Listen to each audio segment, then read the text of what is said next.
สำหรับเราสวัสดีทุกคนครับไก่เราจะเย่งูน้องแอร์มวยจะเดินจะเลยปลึงโรบินสันนะอะไรดันเชียร์เปิงมาจุดนะหนุกแรกวิจารณ์ก็ติดเยอะเปิงบุกไว้เปิงหนุก็นยิบเปล่ามูนี่ดีติดแตกอย่างนะเราเลยให้คือมูงูแบงงูเลยนะงูเล็กกาตาบุกไว้เล็กแล้วดาวนะเก็บบอลสองกอกไก่แปกเล่นกับมูจอเราจะเย่เล่นเชียร์เปิงนี่กับมูจอนะไก่ทรงให้ได้ปัดมนตที่ห้องปัดเซมใหญ่เลยนะFCเซมในเมืองกองที่วันนี้เข้าเมือง1 วันครับมาทำธุระในเมืองครับออกเดินทางตั้งแต่เช้าตอนนี้ก็บ่ายโมงเกือบจะครึ่งนะครับอยู่ข้าวมากครับแวะเข้าโรบินสันครับมากินข้าวด้วยกันนะครับเพื่อนๆมาครับมากินข้าวโรบินสันคิดว่ากับข้าวอะไรครับนอกจากผัดกะเพราไม่มีอะไรครับผัดกะเพราอีกแล้วครับเพื่อนๆไก่เราตะเย่ไปจอบตาวมาแย่ตีนะก่อนเชียร์ปองกับหมูจ่อหนุ่มนะหมูเชียร์เราทำเตียนเอาให้เสียงเราตะเย่ผัดกะเพรากันแดดนะใหญ่หนาก่อนเรานะผัดกะเพราแทนนะก่อนเราต้อยเราได้หมูแทนนี่จุกมันก็แย่เหนียวกับเกลือนึงแย่นะเนี่ยร้อนแต่ละหมูแทนเป็นปอยเนี่ยเราตะเย่จืดจ่อจืดไก่ต่อตีเฮออตู้เหนียวกับต้มยำหมูงานร้อนเราตะเย่ต้มยำทะเลนะต้มยำรวมมิตรทะเลเดี๋ยวหอมชีนะต้มยำจังเจ้าเหมือนนะเชฟได้จุดมาดาวได้แช่ได้หมูใต้ปลายไงนะเราตะเย่เยอะแยะก่อนนี้เราตะเย่ไก่เครื่องเคียงนี่ก็หมูจ่อนู่นก่อนนี้นะกะเพราจานกระจายตันจ่ายนะด้วยซัมจุนจ่ายนะทีเด็ดคืออันนี้ต้องมีนะครับน้ำปลาพริกขี้หนูแบบจุกๆเลยครับกรอยไม่โดนแล้วก็มีต้มยำรวมด้วยครับมากินด้วยกันครับวันนี้คุณเชียร์ได้ห้างเราจะเยอะเป็นปังเอาจะไหลไปก่อนนะไก่ต่อคุณเชียร์ยิงกำมุจรนั่งแล้วคุณเชียร์พันเดอร์ไลท์ได้แชร์มาต่อเราจะเยอะมากินข้าวด้วยกันครับหิวมากเลยครับมาเราต้องเริ่มอันนี้ก่อนเลยครับที่ชอบมากครับ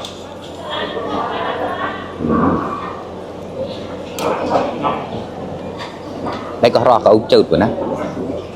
chụt mì bò chứ có sòn để tại chọt chụp cho mà nào cảต้มยำครับ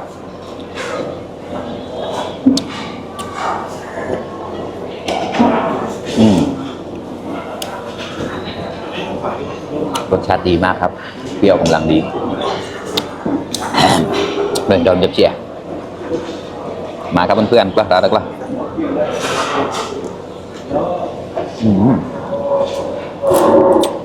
อร่อยมันจะเป็นกะเพราถาดนะครับที่เขาชื่อกะเพราแท้เราได้เยอะเนี่ยเครื่องในข้าวตาลนี่กระไร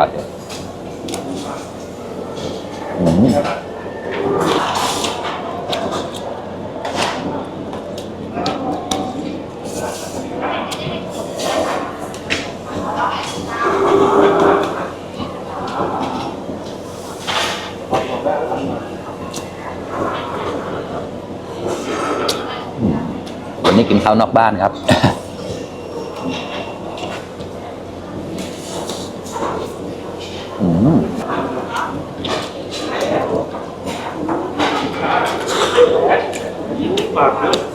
giá mai hao ôn mình nhớ tầm không một đúng mùa đó tầm đã hai ăn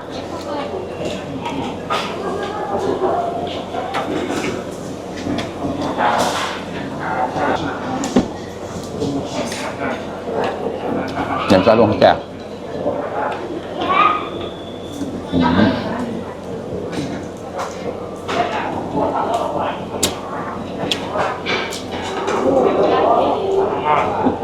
อร่อยมาก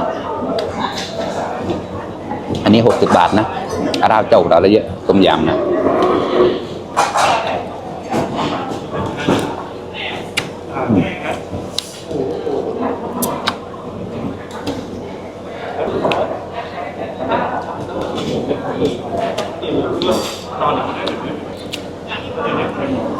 ไข่ดาวเยิ้มๆ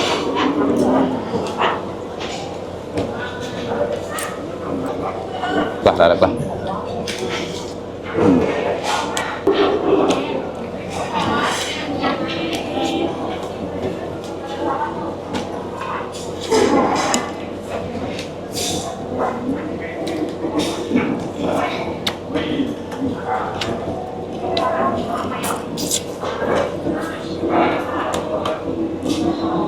เราทอดแล้วนะรสชาติดีมากครับหมูนี่ก็แตกคือชื่อเปิงนะแล้วเดี๋ยวแอมมาจะติมไหลเปลืองเหรอโรบินสันเดี๋ยวก็ดึงบร้อนนะเสียตาเลยตื่นจากแก่ตรายเด้อวันนี้ไปทุล่าครับก็เลยแวะเข้าโรบินสันครับมากินข้าวก่อนจะกลับเสร็จแล้วก็กลับเลย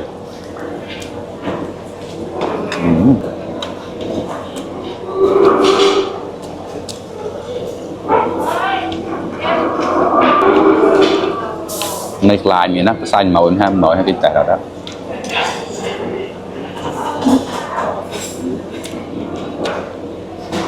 ออกเดินทางเมื่อไหร่นี่ผัดกะเพราตลอดครับ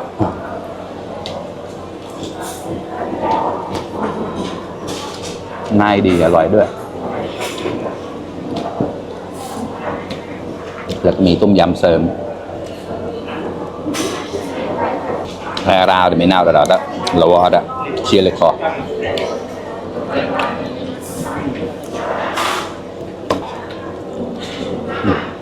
ไม่ตาย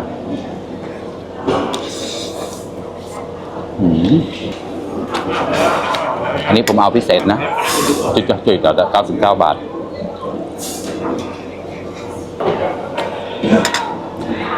ไอ้ดึกฟอกเลยแต่ที่ตาเปล่า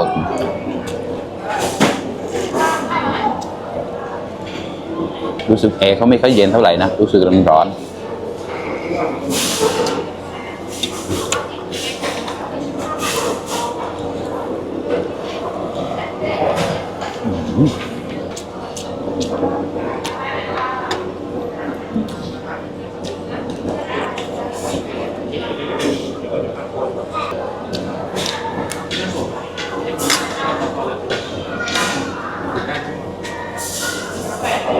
มีหอยด้วยนะขนาด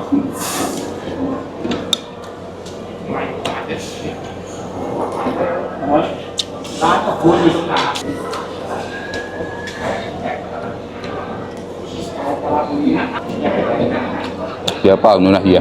máu của chuyện ăn liền ngầm mồi ạ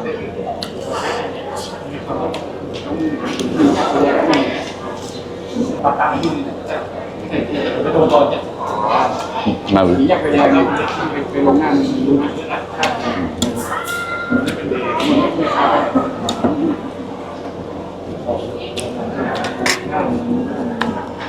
người cái tay đang nệm cầm lại đóนะมีกุ้งมีปลาหมึกด้วยนะครับ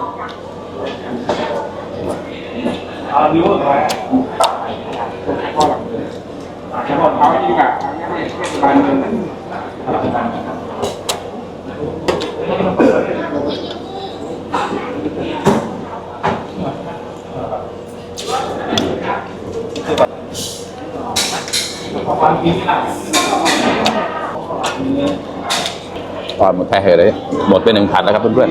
ๆอร่อยโอเคใช้ได้ครับอิ่มไปอีก1 มื้อแล้วครับอร่อยมากๆครับทริปนี้ก็มากินข้าวนอกบ้านครับซึ่งเชียร์เปิ่มไงห่อแล้วนะหัวหนาวก็ได้ข้าวมาแกะขอบคุณเพื่อนๆที่เข้ามารับชมทุกคนนะครับฝากเป็นกำลังใจให้ด้วยนะครับให้ได้ไลค์ได้แชร์นะเราต่อแต่นำมูชิปลอนเดี๋ยวมันจะมาเปิดนะเดี๋ยวก่อนสอดสมอดก็ต่างตัวเราบ๊ายบาย